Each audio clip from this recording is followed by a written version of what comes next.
Mga tirang makapigil hininga. He's very talented, offensively, madaming kilos. May very distinct siya na move na talagang ang hirap bantayan eh. At sumisirko-sirko pa. Meneses with another spectacular drive. Grabe kung maglaro yan si Berhel. Pag basta hawak niya ang bola, pag drive niya, siguradong shoot ang bola nun. Kaya naman nararapat lang siyang tawaging the Aerial Voyager ng Philippine Basketball Association o PBA. Forward number 18, Meneses. Yung ibinigay sa akin ng nasa itaas, talagang kumbaga pinalis ko rin. Hindi ako huminto na matuto. Taong 2006 pa nang magretiro si Berhel sa PBA. Skying, floating in the air. Hello, Coach Berhel. Kamusta Welcome ho ma'am kayo? sa GRU po. Welcome. Okay naman po. Marami nakakamiss sa inyo, lalo ng mga fans ng PBA. Kamusta na? Anong ginagawa? Well, okay naman mama ko ngayon. So far, maganda naman yung career ko as a coach. Ito ang gym. Ito yung bagong gym ng GRU pero mga 9 years na rin itong naipatayo. Dito ho kayo madalas with your Dito kami course? nagpa-practice ng Team A at Team B. At gaano katagal na ho kayo nagpo-coach sa JRU? Balis, ito na yung ika-6 year ko sa GRU. Bago ko ituloy ang kwento ng tunay na buhay ni Berhel, aba syempre, hindi ko muna palalagpasin ang pagkakataong maturuan ng basketball techniques ng nag-iisang The Aerial Voyager. Bali, tuturo ko sa yung pinaka-basic sa pag-shoot ng bola. Importante yung follow-through. Yun ang magdadala mo. Follow-through. Kailangan pag nag-shoot ka, hindi yung iba kasi pag tumira pa gano'n. Kailangan swap. Swabe. Ito ha. Take your time, take your time. Importante yung oras. Yari!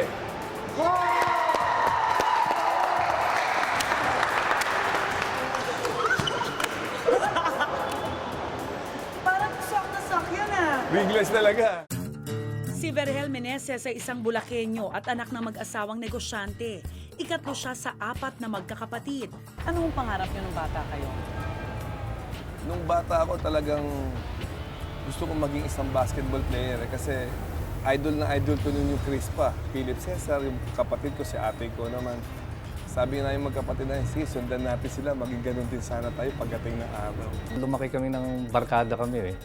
Sama-sama kami sa lahat ng bagay. Lahat ng kumbaga sa yung mga ginagawa namin, mabuti, kalokohan lahat. Magkasama kaming dalawa. Ipinagpatuloy ni Berhel ang paglalaro ng basketball hanggang tumuntong siya ng kolehiyo. At nang pumasok siya sa Jose Rizal College noon, dito nabuo ang pangarap niya na maging isang professional basketball player. Ano ba ang gift ni Berhel Meneses? Bakit ho napansin talaga ang skills niyo sa bola? Well, siguro, kumbaga, yung ibinigay sa akin ng nasa itaas, talagang, kumbaga, pinalis ko rin, trinabaho ko rin. Hindi ako huminto na matuto. Mahusay maglaro yan. Import nga tawag sa kanya eh. Kasi napakagaling talaga maglaro. Maging ang Philippine Amateur Basketball League o PABL, minsan din niyang pinagharian. Doon pa man, nakita na namin yung kanyang potential at impact nung nasa amateur pa siya, nasa PABL na kami noon. Sumali siya sa dunking contest ng PABL at siya pa ang nanalo eh. Voyager Berhel Meneses. Meneses goes behind. What a shot! Taong 1992 nang makapasok si Berhel sa PBA. Dahil sa kanyang high-flying moves at acrobatic shots, kalaunan, pinansagan na nga siyang The Aerial Voyager. Well, because of his leaping ability. Aside from his leaping ability, may finesse siya eh. Kumbaga, pag sinlomo mo, ang ganda tingnan eh. Unlike yung iba na high leaping, but alam mo yun, yung walang dating. Sa kanya, parang swabe. Meneses! Kasi kung humawak ng bola sa kayo mag-layup, ibang-iba talaga si Berhel. Talagang paghawak ng bola, pagdasag ng gigil siya, ayun na yun, sure ball na siya. Pakiramdam na gano'n. May mga iba-iba hong tags na binibigay sa Siyempre, ano yun eh.